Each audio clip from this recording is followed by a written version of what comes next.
Hello, how's everybody doing? Thank you for being here.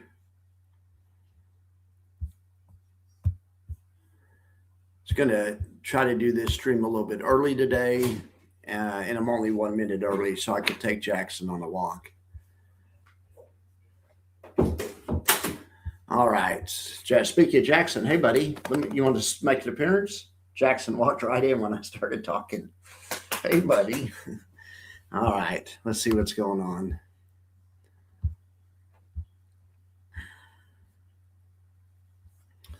All righty. Let's see what I was looking at.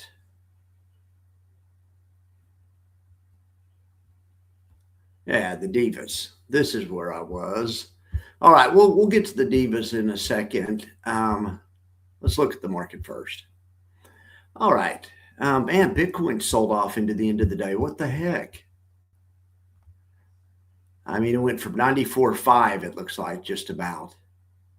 I mean, I guess we can see the high on Coinbase anyway was 94,640. Actually, I was guesstimating it. Anyway, 94,640, and then it finished at 92.7 or something. Anyway, that's a heck of a sell-off. Anyway, it's a heck of a rally earlier in the day, and I mean, that's fine. I mean, we had a massive ramp here and a sell-off, another massive ramp, a little sell-off, hopefully another massive ramp coming tomorrow. We had one back here as well. Anyway, all right, well, go in the right direction anyway. Go in the right direction.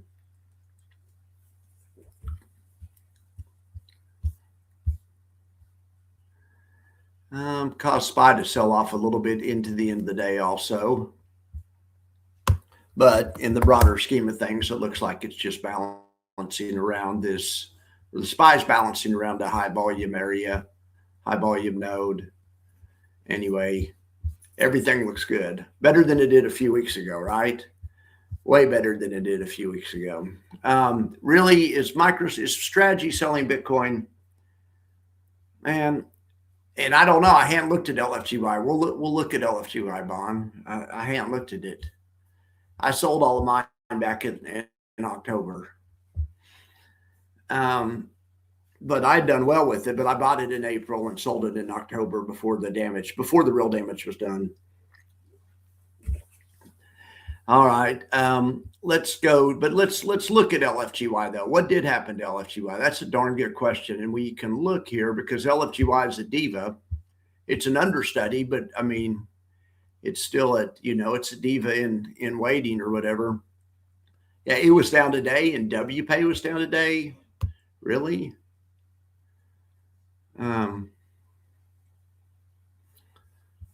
Yeah, I mean, it wasn't all good news because I sold it and then I put the money in stuff that went down anyway. So it wasn't like I outsmarted the market. I sold it and bought some more blocks and bought some more and bought BITK for gosh sakes. Anyway, whatever, they'll come back. All right. But yeah, I did good on selling that. I did bad on how replacing it. All right. So ULTY was up today. Blocks was the big winner. Well, all of these were. ULTI, K yield, and blocks all made more than 1%. That's huge. K yield was up 1.7. That beats WPay. It beats LFGY. It beats this QLDY. QLDY does its job though. Look at this. The Qs were only up 12 bips. QLDY was up 41. I mean, if it's an up day, it just beats the Qs by just a little bit. And it's never going to have a day where it's up 3%, I guess, unless the Qs are up 2 3/4 or something, or whatever, unless the Qs are up 2 or something. Yeah, I hear you, Randy, on that. They were up at one time. Yeah. LFGY is up after hours for what it's worth. Yeah, they're all on Randy's dump list. I dumped GPTY also in October, and I did really well with that one also, but I wouldn't be if I still held it. But like I say, I replaced it with something that was worse. I mean, I replaced it with blocks and K yield, and not the K yield's bad, but they're both down more than GPTY would have been. I mean, I took risk off the table and put something riskier on. So, I mean, I feel smart for dumping GPTY, GDXY, and LFGY, but with, then you have to replace it well also. So, but like I say, I like all those things I have. It's just been a rough patch with stuff going down for a while. Yeah, no, I hear you, Randy. I hear you on that. All right, let's look at some other stuff here. And this is awesome. The blocks was up so much. I mean, because of how much was crypto up? I mean, crypto was really up for a while, but what did it finish up 3%? I know crypto's not really up. I'm going to look at IBIT. Bitcoin's 24 hours, but IBIT was up 2.5. I mean, my gosh. So we would expect blocks to beat IBIT because it's higher risk than even IBIT is. But yeah, that's a hell of a day. And also look at K-Yield. K-Yield isn't just loaded up on risk either. For them to make 1.7, these guys are killing it. I don't talk about their positions enough. Let's just look at them real quick. They have Teradyne, they have silver miners, gold miners, Broadcom, AppLovin, Reddit, Intel, Howmet Aerospace, Shopify, Robinhood, Shift for Payments, BWX Technologies. They have them some AMD, which, I mean, anyway, Vistra, HIMS, Coinbase, Roblox, Bitmine Immersion, Galaxy, and I mean, they are pretty loaded up on risk. I mean, they have Bitmine Immersion and Galaxy. But speaking of Bitmine Immersion, I kind of glossed over. What was Ethereum up today? Wasn't it up more than Bitcoin? Isn't it the new? But yeah, look at that. Heck yes. Now that's a market cap chart, but still same difference. I mean, close to the same difference. Let's just look at a little. Is there a version like an IBIT version of Ethereum? There probably is, but we'll just look at this. Probably ETHA, I'm guessing. So even when they pulled back, it wasn't I mean, that was Michael Saylor dumping some Bitcoin. Probably. Somebody's buying these things, though. Yeah, what is the, I mean, is there one for trading options on? Like IBIT's the one that has the most liquid options. It used to be BITO, BITO. A lot of the funds, like 2 years ago, would sell calls on BITO and do BITO synthetics. Now everyone does IBIT synthetics and sells calls on IBIT. Oh, I have you on Gmood paying attention to that QLD. Well, it's actually QLDY, but you probably auto-corrected or QLDY. Yeah. But QYLD is a different fund that I don't like as much. But I don't know, QYLD is all right. But yeah, it's an amazing fund. I'm glad occasionally I get some of these right. But yeah, QLDY was I'm glad I got that one. I mean, I'm glad I got WPay. When I sold GPTY, I got some good stuff. WPay's good. There's nothing wrong. QLDY is good. K-Yield's good. Blocks is good. It's just that they have all pulled back lately, I mean, but those are good. Those are good funds, in my opinion. For me, I mean, they meet my things, my goals or whatever. Okay, but I just want to, for fun, let's just compare QLDY to QILD. QILD isn't necessarily bad. I was just joking. It's Global X. It's been around forever. I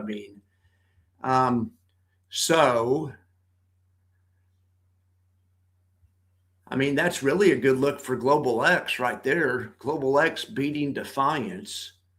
I mean, of course, the difference is the dividend, but it's not that much difference. It is this. I mean, because that would be like $2. Yeah, these guys pay 12 and these guys pay 30.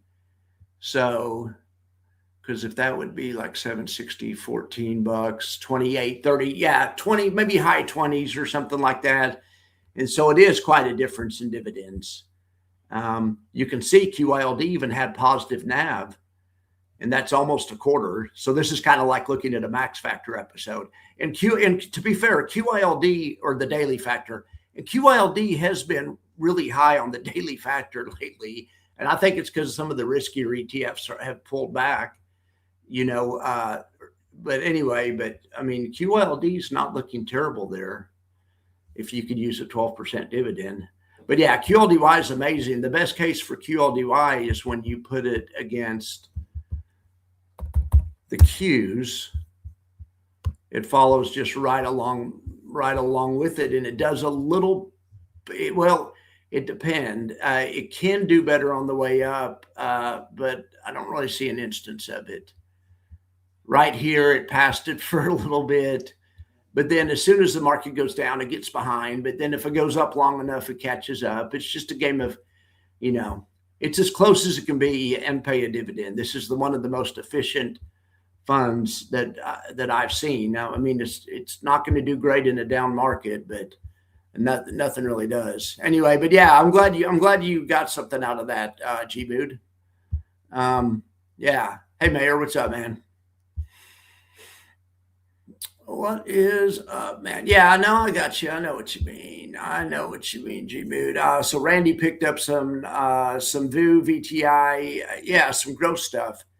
SPY-M. I like SPY-M, and I forget what I liked about it, but I was looking at it for. I'm trying to think. It's just, well, that's not a good chart. That is not a good chart. Let's just go year to date. Well, gosh darn it. So I think this happened last time I tried to check SPY-M. I mean, yeah, look at that. That looks like the SPY. What is SPY-M? Is it SPY moment? I thought it was the momentum SPY, where it was weighted towards momentum or something. Anyway, hey, Ethan, what's up? Man, the only way that I'm a stock guy, so the way I think it's a good way to do it, not financial advice, is through an ETF like Blocks. But here's probably a better way to do it, a more pure way to do it. I mean, one of these crypto guys can tell you a real pure way to do it, but you probably buy Bitmine immersion would be a way to get exposure to Ether. Or you know, look at some of Tom Lee's. I mean, Tom Lee has a couple of ETFs out that I bet Granny has a bunch of. Well, I don't know. I don't think Granny has a bunch, but yeah, I'd say maybe look at Bitmine immersion. I mean, isn't Bitmine immersion the same thing as MicroStrategies, but with an Ether? You know, so if the MicroStrategies plan will work, you know, or you believe in that or whatever, it could be early innings for one of the Ethereum ones. So Mayor wants to know about, I've never traded those options, SLJY.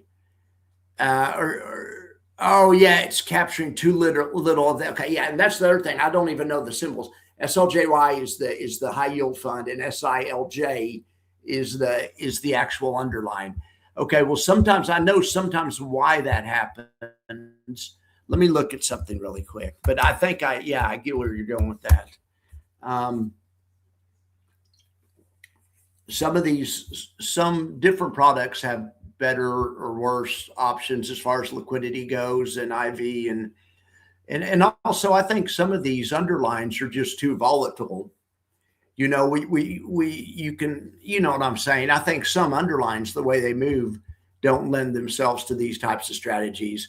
So all I was going to do is I was going to look at SILJ here, like and I was just going to see about the liquidity and volume and that kind of stuff. I've actually never, but then we can look at SI with the other one too, the high yield fund. So, all right, well, that's a good looking bull put spread. But yeah, look at this. Bids 185, ask is 125. That's for next Friday. For this Friday, it should be pretty liquid, but I mean, bid 50, asked 80. I mean, I wouldn't want to trade options on this if that's what you were asking about. Oh yeah, SPY-M and Triple QM have lower expenses. Is it okay? Does the M mean mini or something? Is it like 1/10 the size, or is there something else about it too? I mean, I think I do remember this now, but I thought it was weighted towards momentum. They do have ones that are weighted towards momentum. There's RSP, which is equal weight. Yeah, no, I get that. I get that, and that's actually a great thing. That takes me to another subject. After we'll go look at stuff after I do this.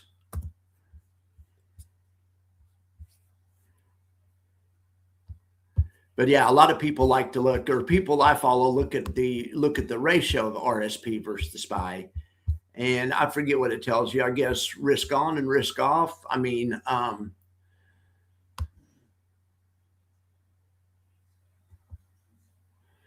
well, maybe it's the SPY versus the RSP, but it's just going to go up. I mean, versus.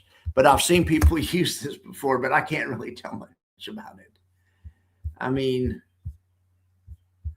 I guess, I mean, so when the SPY's outperforming, that's risk on.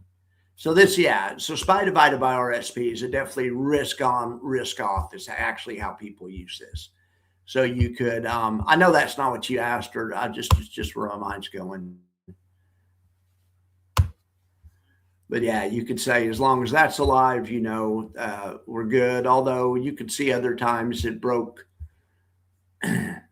But you can see when we have a risk off event, like, golly, look at 2020. I mean, 2020 is all over the map. But then in 2022, though, we definitely risk off. Momentum was not working. I mean, you know, but then since then it's been straight up. All right. Okay, dollar amount is smaller. Okay, that's, yeah. So you can, that's good for people that want it. That's actually, yeah. And also they charge a lower fee. No, that's good to know. That's good to know. I'm not saying that. I was just thinking that's my theory.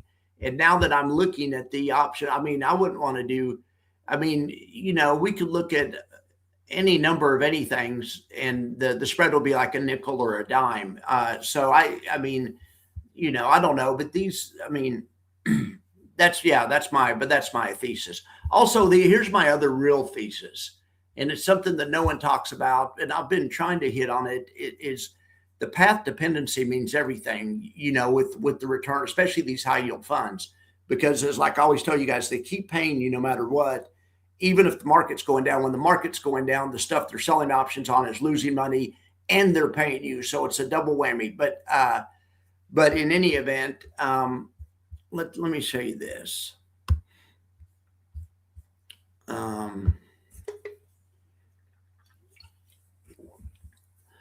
So I think then, I don't know of a way to quantify this, but is where I was going with this. But let's just look at the underlying. I think some underlines maybe aren't. I mean, you know, and this doesn't really tell me anything. This looks like a fine thing. I mean, this looks just like any other underlying. It's just a chart. So I don't know, but I just think maybe here's a combination. Maybe the devil's duo is an underlying that's super volatile, and this is probably super volatile, but has super illiquid options, and the price action isn't predictable or something. You know what I'm saying? Compared to like you know,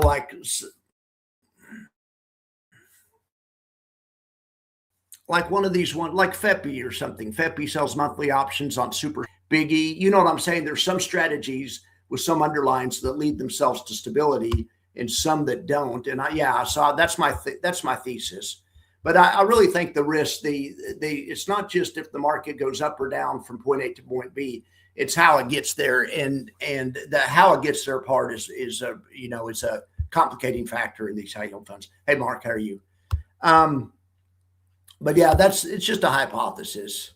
Just a hypothesis. What do you guys think? All right, let's go do this. Do you guys think? I mean, does anyone? I don't even know. I mean, okay, SL. Let's see. Has it done anything yet? SLJY. I mean, it's just been around a little bit. I guess let's compare it to. Well, let's just compare it to SPY. I mean, it's already been around a quarter. Is it on the max factor? I think it is, but I need to check. It's definitely been around long enough, man. Yeah, I think it did go on the max factor. Um, but yeah, that's impressive.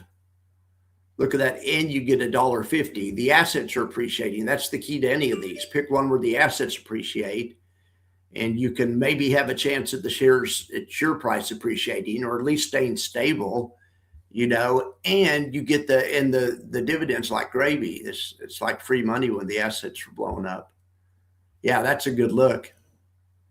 That's a good look. So what are you saying though? It doesn't pay a high enough yield though, because yeah, it pays $1.52. So that would be $5 if it were a year on 25. So it pays that's about 20% the way I figured it. I may have been wrong.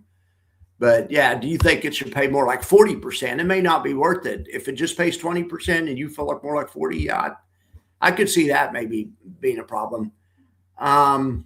Silver hit 60 today. Well, man, Tom Lee's been all over silver, and he's saying Ethereum's the next Bitcoin. So, I mean, maybe that's the next kind of the micro trends is more Ethereum focused.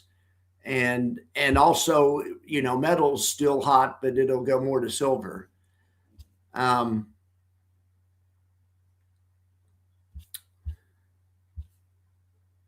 right. Would I add leverage? No. When would you? These things have built-in leverage. I mean, so no, I just, I would just use less of these, but no, I would not do that personally.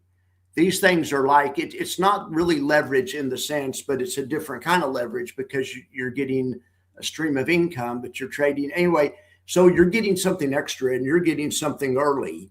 They're giving you the income early that and there's nothing's for free. So the fee they charge is sometimes you win, sometimes you lose. But anyway, the Neos Ethereum ETF is going to be great. Yeah. So when I heard that, let's go do this. I'm gonna get stocktools.app up here so we can talk about stuff, but so we can look at some other stuff. But yeah, the one that I've been warning people, I think there's a lot of hope. I have a video already, but I don't want to make it. I feel like all I ever make is negative videos, and this is to be a negative video. But people are hoping that this NL, whatever, this Neos thing is going to be an alti killer, but it's not. I mean, it's going to be its own thing. It's not even going to be that type of fund. Let's see here. All right, let's check these out.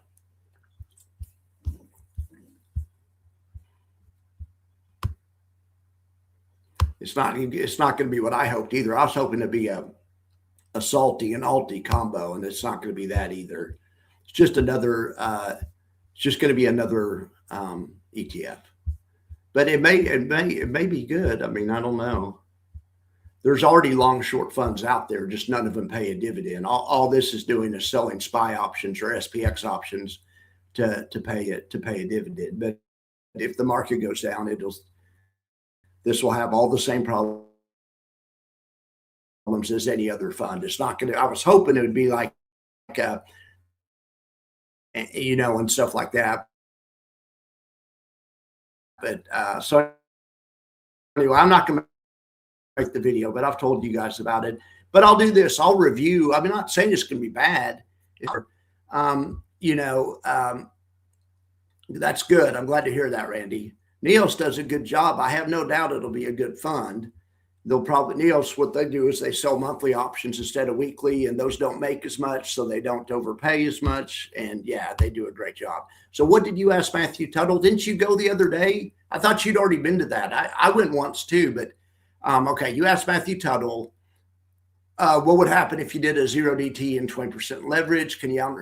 His answer was he's working on 2 funds doing exactly that. Well, Matthew, here's what I wonder. Could you not outperform? There's no funds out there doing a 0DT lightning spread. Why couldn't you do 0DT put spreads? All the funds out there now, some of them are selling puts. When you sell a put and you don't do anything else, that's the same thing as having the stock. You're totally it's not a lightning spread.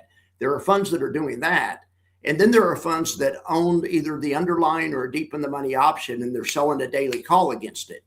And that's fine too. Totally capped, whatever. That's fine too.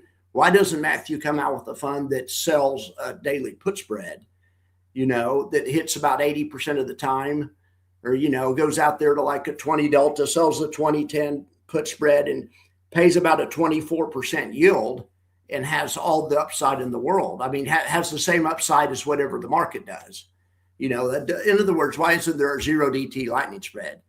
But I think he's working on those. In fact, I've seen a whole suite of things coming out that have lightning spread. He calls it his income blast product. But hey, hell yeah, Mayor. You guys are in here that are all really smart. There's no casual max watchers. When we aren't talking about girls and stuff, we're talking about, Delta and Gamma. We're trying to talk about more about option centric stuff. So, or not really option, but strategy, trading and strategy and order flow and that kind of stuff. But yeah, so you guys all have a lot to add. But yeah, Ethan, I would not use leverage. These things are naturally leveraged. Blocks is leveraged. It may not say leveraged on it, but the way that it trades like an asset that's leveraged. Just think of it as leveraged. And that's good because it means that it does really well. But I would just I wouldn't add leverage on top of it.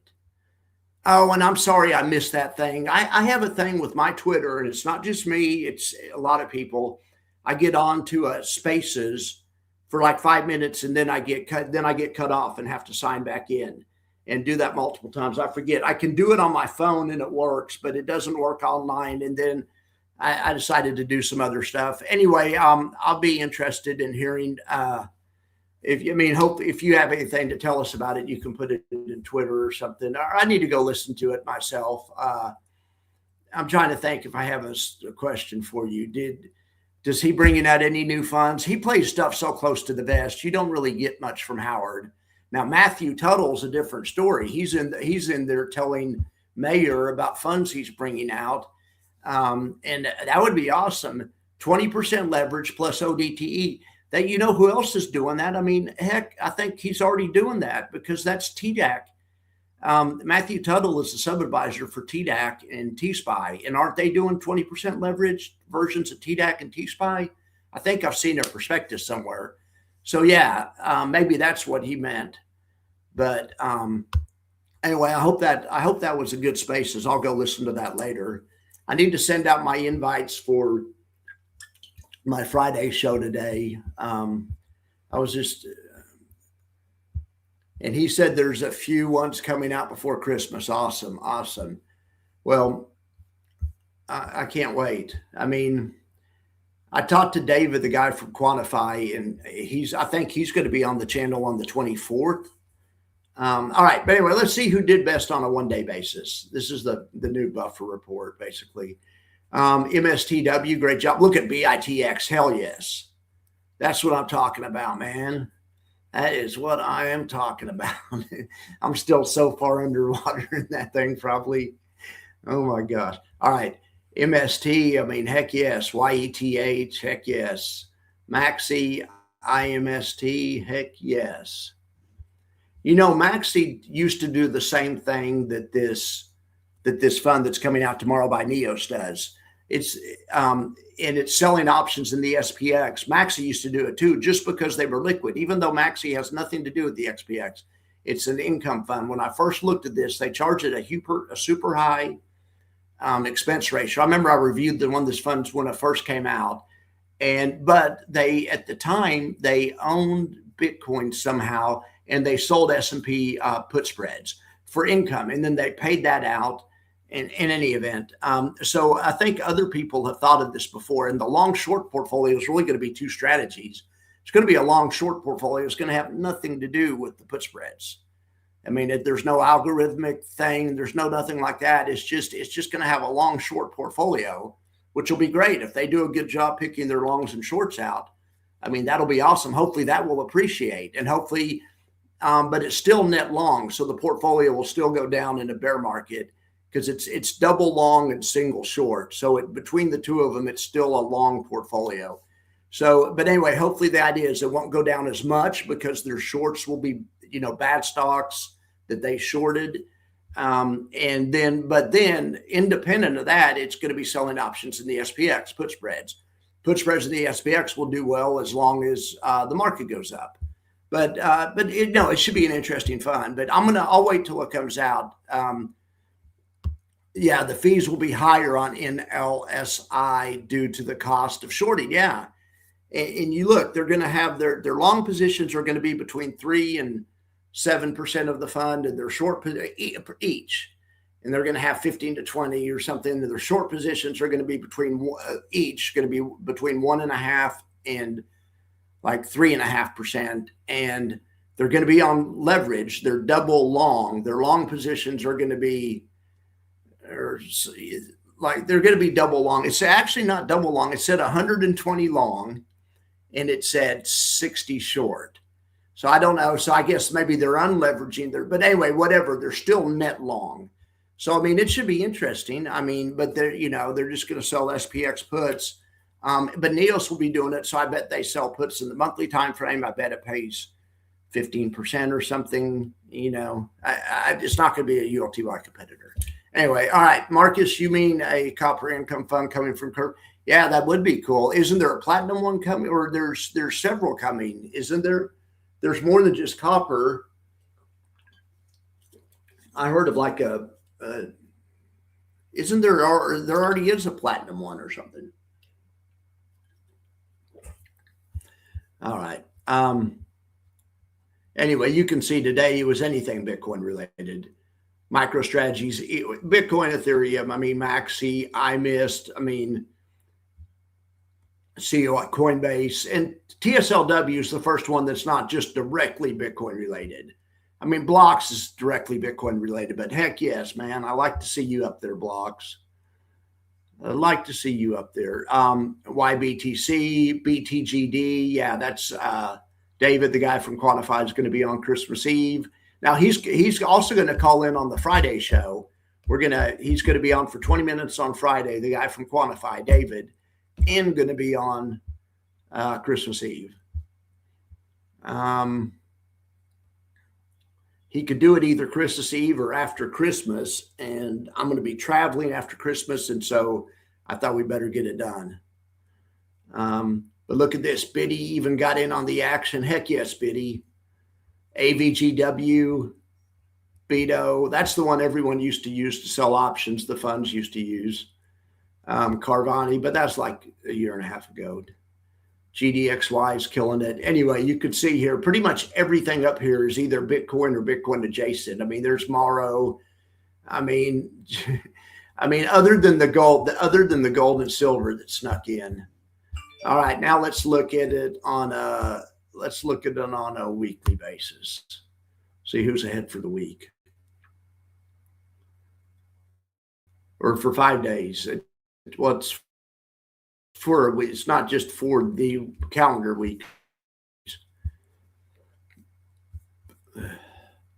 Yeah, Curve filed for platinum. I thought I'd seen that somewhere. That's all I was reacting to that. Silver would become too expensive for a lot of industries. So many think copper's the next thing. Heck yeah. Back in the 70s, commodities were a big deal, but also that was the last time we had really bad inflation like this. And really, I remember it was a lot worse then. But in any event, it's awesome that commodities are back. They have been for a while, but all right. So on the week, look at this. Carvani's just had a heck of a week. My gosh. And Murni has had a heck of a week. Wow. You don't say that often. But other than that, it's Ether, and AI has had a heck of a week. Let's check it out for a month.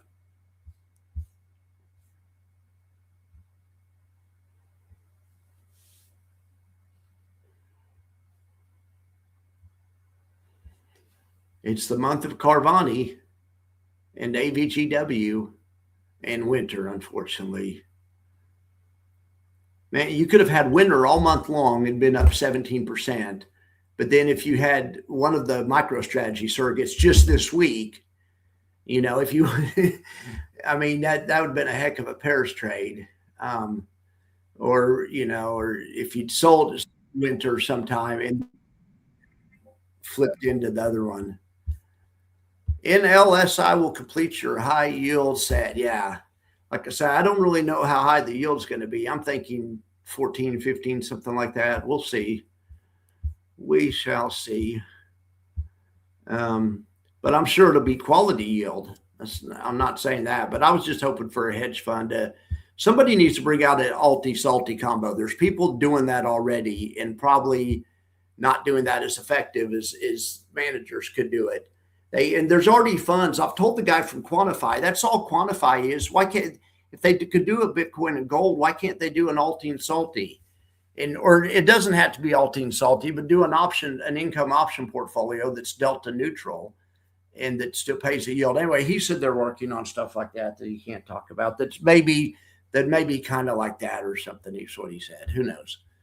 Who knows? All right, guys. Well, I'm going to get out of here and take Jackson. In the absence of any questions or anything, I'm going to take Jackson somewhere. I mean, it's getting dark here. I'm not in a hurry. I mean, I'm not going to go right this second. Let's make sure the market's not moving. I'm trying to think if we've seen everything. I mean, that I wanted to show you guys. I really did. I was thinking about making that video, but I'm not going to make that video. I just gave you guys the whole video. That was the video. I'm seeing if I was working on anything else up here. I subscribed to ETF Delta. His stuff's so good. I mean, it's interesting kind of to me that this whole, now we've gone, a month and 9 days, and the only fund of the divas that's up is Chippy. It looks like maybe SPY is too. Now, SPY's not really a diva, but come on, divas. Come on. This has been a historic face ripper. You guys need to get, I mean, I'll give the higher yielding ones a break, but we need to get some of these lower yielding ones need to have some positive total return. Come on, divas, for gosh sakes. Let's see, ULTY. Did we already look at this? Did we already look and see if they're hedged? I think we did, but I don't know if we did that today or yesterday.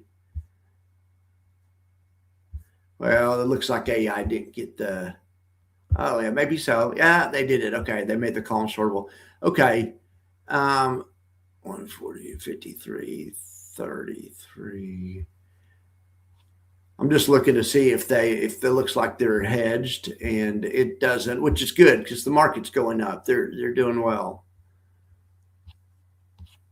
I mean, just at a quick glance, it looks like ULTI has hedges off. I mean, and these guys are just absolutely been killing it.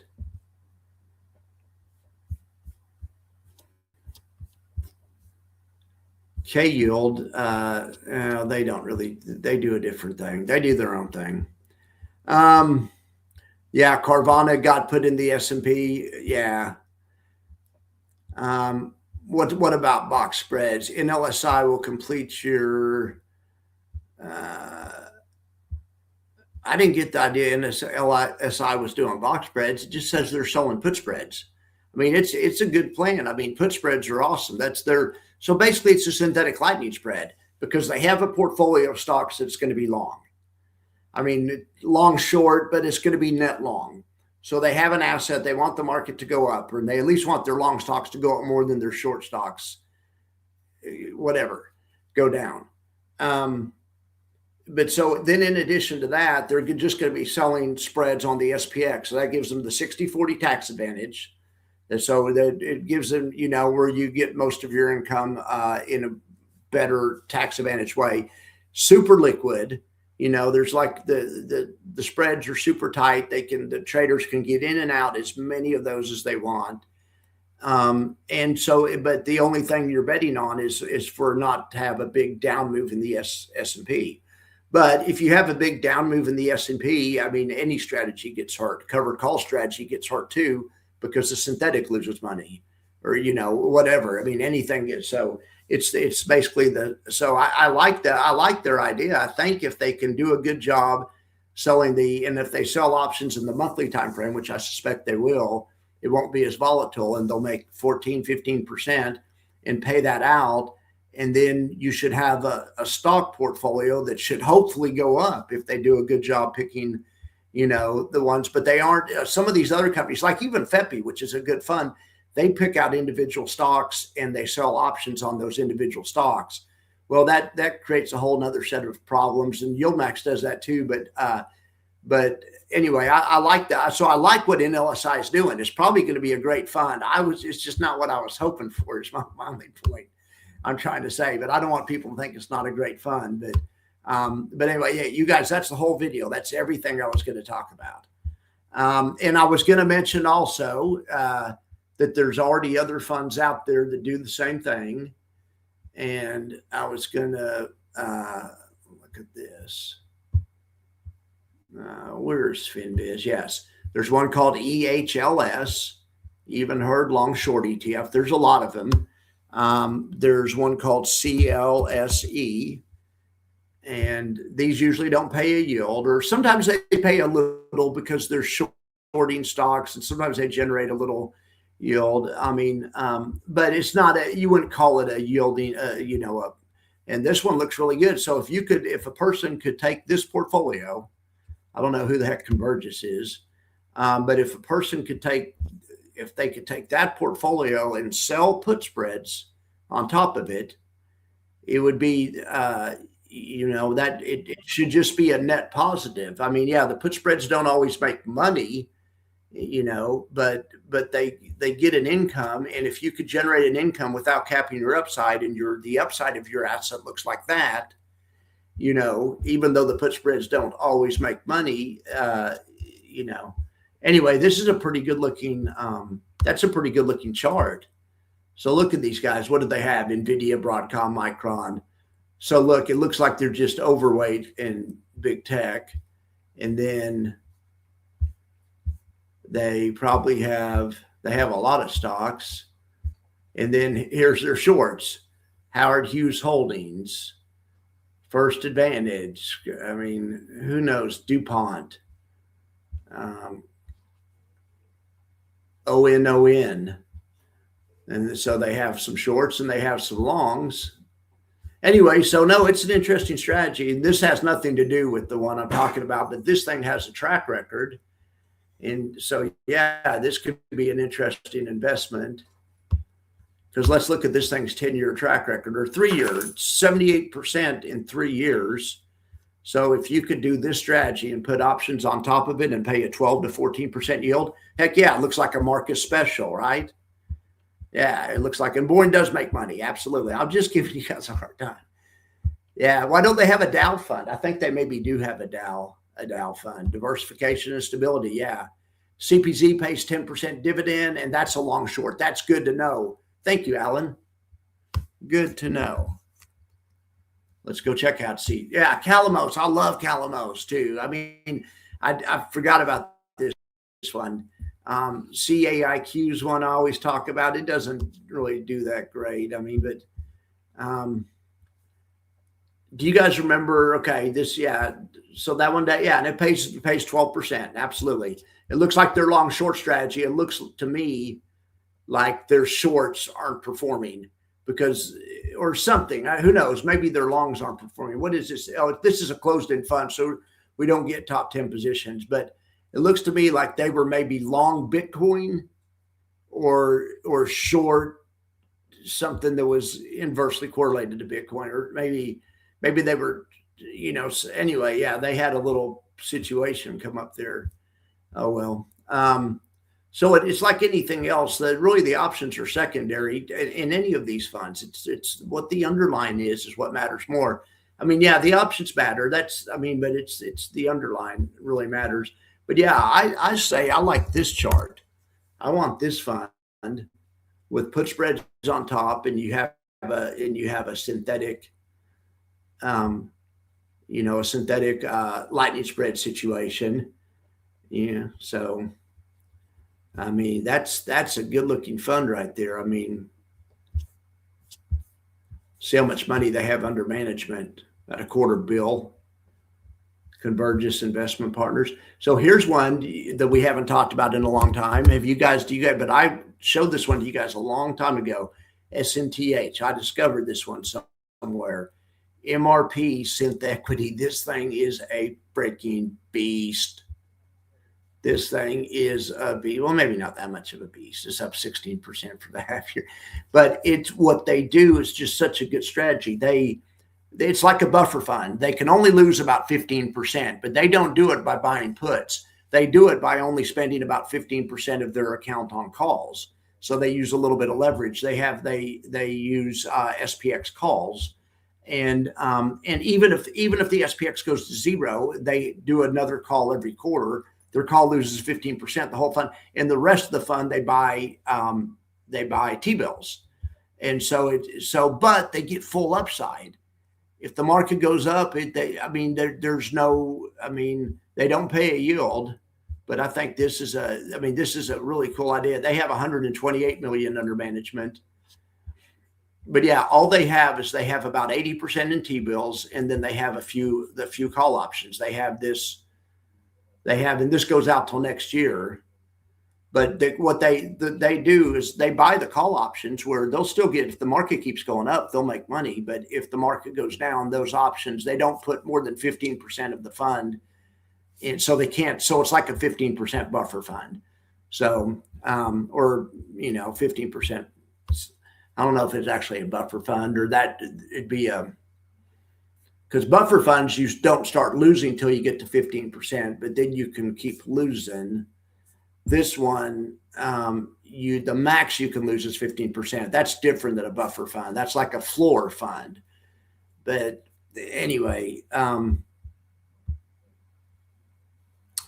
yeah, you have CHI from Calamos. All right, well, are you liking that? I mean, Calamos has some really innovative ideas. Does anyone have any of that SNTH from and that Synth Equity?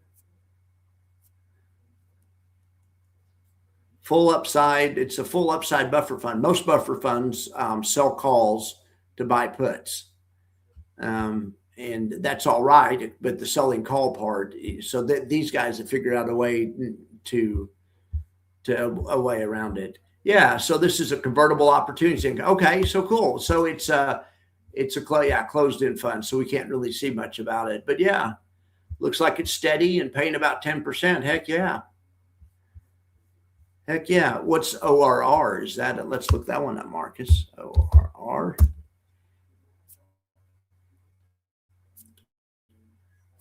Militia long short equity. Yeah, look at this in April. This just didn't go down at all. I mean, it went from 29 to 26, $2, 9% or something. That's nothing. The market was down twice that much, and the Q's even more. Yeah. It's even beating my Synth Equity fund. Gosh darn it. Nothing's supposed to beat my Synth Equity fund.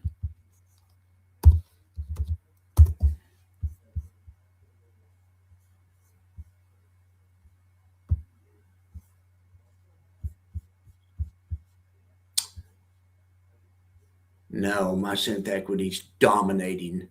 That's total dominance right there. Or's dead to me. I'm just joking. But yeah, look at OR though. So look right off the get-go, OR jumped out to the lead and then had such a big lead. It looked like they pulled back about the same amount, but neither of them pulled back. That was great April performance from both of those. I mean, either one of these, good freaking performance. Down 9% in April. And OR a little bit less than that, but it depends if you go from high to low or just how much under zero, but whatever. Good performance there. Synth Equities using leverage in a creative and novel way. And there's no such thing as free money. So the give up is probably in a big down market. Synth Equity looks great because it loses about 15%. It can't lose anything additional. But in a sideways market, those options expire worthless, and they end up still, the sideways market is the give up on this. Because there's no such thing as free money, but this is a good plan. I mean, it could be a good plan if you don't want to cap your upside, but you're worried that the crash might be coming, because these can't lose more than 15%. I mean, mathematically, they won't let you. So what did Goldman buy? Oh yeah, they bought Innovator. Yeah, they did. And so that, what that's doing, that whole segment of funds is called liquid alternatives, and YieldMax is one too. But it's not only income; it's mainly buffer funds, but it's funds that use options to move. The way I think of it is, it's funds that use options to move risk around. That's all options do, is they move risk from the bullish side to the bearish side, or whatever. You can take a little risk off the bullish side and add a little, buffer to the bearish side, whatever. That's all it is. It's just a money trick. Well, there's a jillion funds out there that are doing that, and the Innovator's probably one of the bigger issuers. Let's look at that. But I wouldn't be so, like I keep saying, stock analysis. Yeah, let's go to stock analysis. I keep saying this, YieldMax will probably get acquired one of these days, or if not YieldMax, it'll be Roundhill or something, somebody else. Curve. I mean, Howard's got to get his bag. Come on, when Curve gets bought, Howard has generational wealth. I mean, that's everyone that goes to work on Wall Street's dream is to sell your company for $1 billion or whatever, multiple billions of dollars. But all right, so let's look here. The biggest ones we talk about, Amplify's number 34. That's definitely does liquid alts. They have good liquid alts. Simplify, full of liquid alt strategies. Granite Shares, that full of liquid alts. Crane as well, Roundhill. There's a lot of ones in this, 8 to 10 to 15 billion range that I would think might be takeover targets also. Wouldn't be at all surprised. Defiance. Wouldn't be at all surprised if Direction bought Defiance one day. I mean, or something, or BlackRock or something, because they want a piece of all this retail action down here. Here we have Fundstrat down here with $4 billion. That's Tom Lee's fund. I mean, that's where they do Granny. I mean, they do more than just Tom Lee, I think, but no. Tom Lee works for Fundstrat, right? I mean, yeah, that's his company. Or probably he owns it. Anyway, but yeah, I think there's a bunch of funds down here that here's down here Rex with only 1.2, but I mean, this one's going straight up. I mean, here's Tuttle Capital with $1 billion.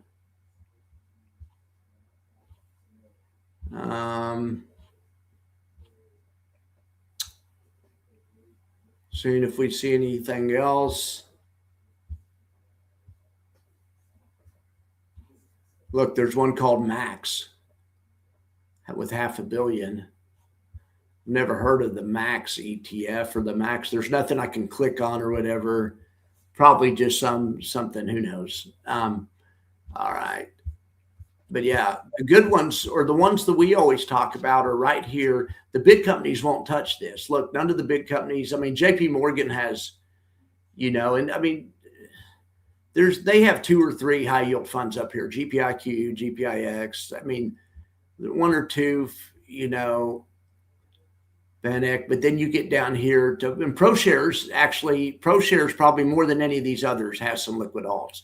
But then you get down to Global X, and it's all liquid alts. Direction is all leverage. Innovator, yeah, there's Innovator. It was worth $30 billion. So I'm saying if somebody can take it out, I mean, it'd be, YieldMax is right here at $20 billion. And those guys aren't getting any younger. They're going to want to get their bag and go retire, go live on an island or something, go buy an island. Heck yeah. But yeah, Innovator's the buffer king. Hey, what's up, Nicholas? Thank you for being here.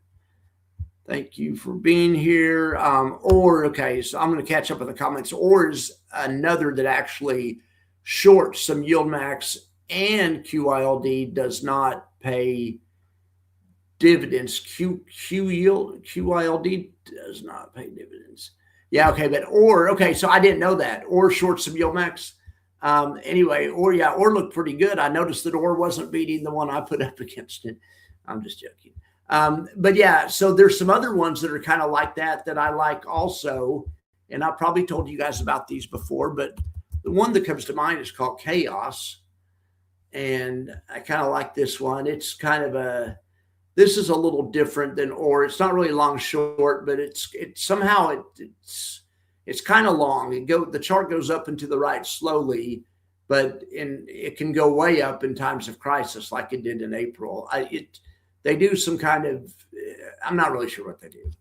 They do a bunch of sophisticated stuff. It's some guys called Alpha Architect, but this is definitely a liquid alt strategy or whatever. But yeah, it's not really long short, but they do something with box spreads and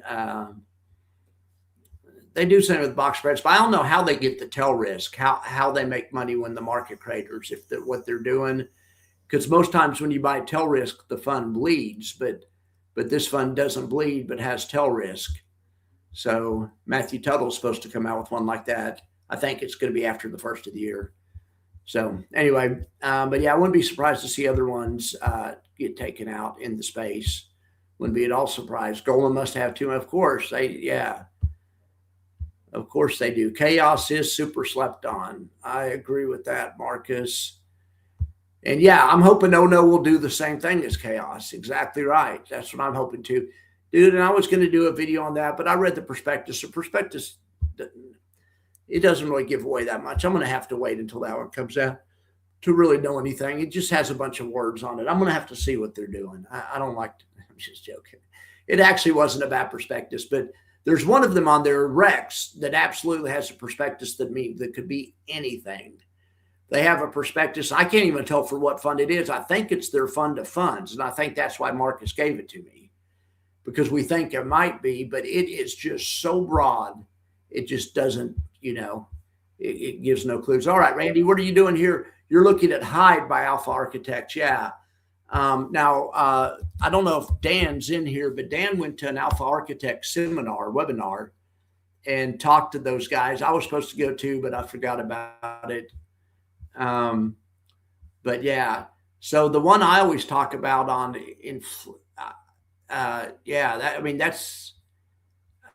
heck, even if it wasn't, I just like that. I just like when they protect capital. This dropped from like almost 23 to 22.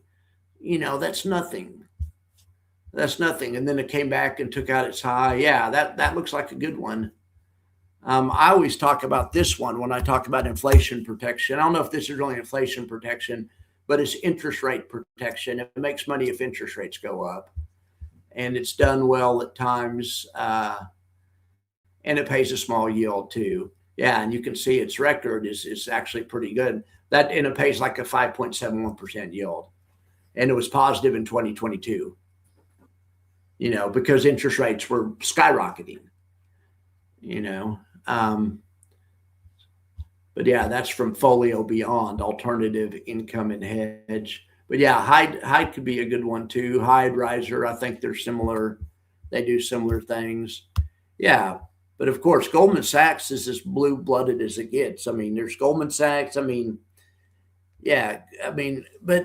there's been so much consolidation. But yeah, there's Goldman Sachs, J.P. Morgan, and BlackRock. Those are the three behemoths. But then there's other ones that are also just right below that. And then there's like ProShares and there's iShares.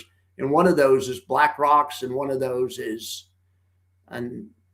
maybe Goldman. And then there's companies like Invesco out of like Denver, regional companies. There's a company called Dimensional that's out of Austin. They do ETFs. They don't do covered call ETFs. They're like Dimensional's like one of the biggest. They're like number 7. This guy lives down the road. But yeah, he manages $250 billion. No income portfolios though, but they do some really interesting stuff with risk parity. Yeah, but JP Morgan, I think of JP Morgan Chase, BlackRock, and I don't even think about Vanguard, but yeah, Vanguard too. Um, but I think Goldman Sachs, and Goldman Sachs isn't that high on this list. It's, but as far as ETF issuing, but I think those, to me, those are the big ones: Goldman Sachs, J.P. Morgan, and and BlackRock. I mean, look at BlackRock, 3.9 trillion, Vanguard 3.8 trillion, State Street. I mean, yeah, but I predict one day we wake up and we see a news release that Direction has acquired Defiance or YieldMap or something. One of these other companies that wants a bigger piece of the retail pie. Maybe I'm wrong. Maybe I'm wrong, but I wouldn't be at all surprised to see that. All right, Marcus, you need to get you some SNTH. That looked pretty impressive. I mean, I doesn't pay a yield. It's probably not as good as the ones you have, but I did a review on that one and I forgot about it, and I found it today and I went back and looked at it, and that is an interesting find. Yeah, Invesco, aren't they out of Denver or whatever? But yeah, that one's gigantic. I mean, dimensional. Then there's First Trust. No one ever talks about those. They have some really old covered call funds on there. They manage about $250 billion. Fidelity, Van Eck. Didn't Van Eck just get big because of the Bitcoin Trust? I mean, what else do they have? No, of course not. I'm wrong. I'm sorry. Yeah, they have GDX and SMH and all of those. Oh my gosh. Yeah, of course. The Bitcoin Trust definitely, it's probably helping them, but yeah, SMH is a big one. GDX, yeah. Look at this one. Have you guys heard of Moat? Well, I was thinking it might be a tail risk fund, but it sounds more like a different kind of moat. Like the businesses have a moat around their business or whatever. Wide moat. I was thinking it was like going to be some kind of fund where they bought fixed options or something. Van Eck, Morningstar, wide moat. So look at that. Now that's a monthly chart. Let's look at a daily chart. I mean, it's going to be good looking either way. I mean, so these guys drop from like 53 to, 83. I'm sorry. Or no, that's not 93. All right, like 93. They dropped from 93 to 76. So they dropped about like the market. But man, yeah, that's a good looking. What do they have? Applied Materials, Estee Lauder. Well, look at that freaking Estee Lauder. Anyway, Merck. These are probably just good businesses. Teradyne, doesn't ULTY have Teradyne right now, or K Yield, or maybe both of them? Amgen. Yeah. All right, Nicholas, what are you saying? You're glad you caught a stream, though this isn't how you should invest. What would be one high income fund you would, that you would go all in on? Well, based on the max factor, we could just look at it and pull up whatever's number one. But lately, number one's been GOOW. The answer, but that is just a backwards looking at the last quarter. But it just, in my opinion, or something, to go all in on, even though you wouldn't do that, it would probably be one of the NEOS ones or something. If you had, I'm talking if you had to have all your money in any one high yield fund, because that one has probably the least amount of risk. But since you don't have to do that, I mean, I like to get 4 or 5 risky ones in there too, to try to go for some bigger returns. But yeah.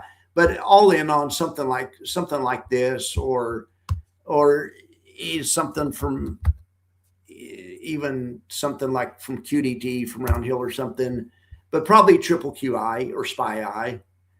If you had to go now, I mean, this one didn't recover its high, but a lot of these don't. It's because this one does the same thing YieldMax does, just not quite as bad. But it pays a gigantic yield, and it can't always recover. But yeah, all in, probably Triple QI is probably the best all around fund, my opinion. But it depends. It depends. All right, guys, I'm gonna let you guys get out of here. Or I'm gonna get out of here and take this dog for a walk. Swan is a great wealth holder. That's good to know. I'll take a look at Swan. Van Eck has been an Israeli fund. It was also I knew it was the first one. I thought of that.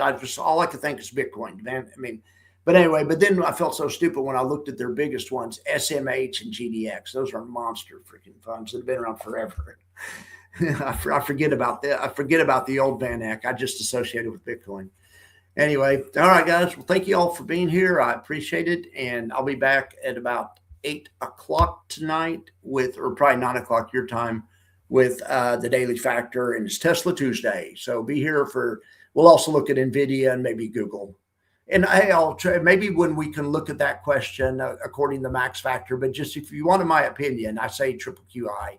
If you had to go all in on any one of these, or maybe GPIX or maybe one of the ones from Goldman, or maybe even JetQ. But yeah, one of those. All right, guys, take her easy. Have a good one.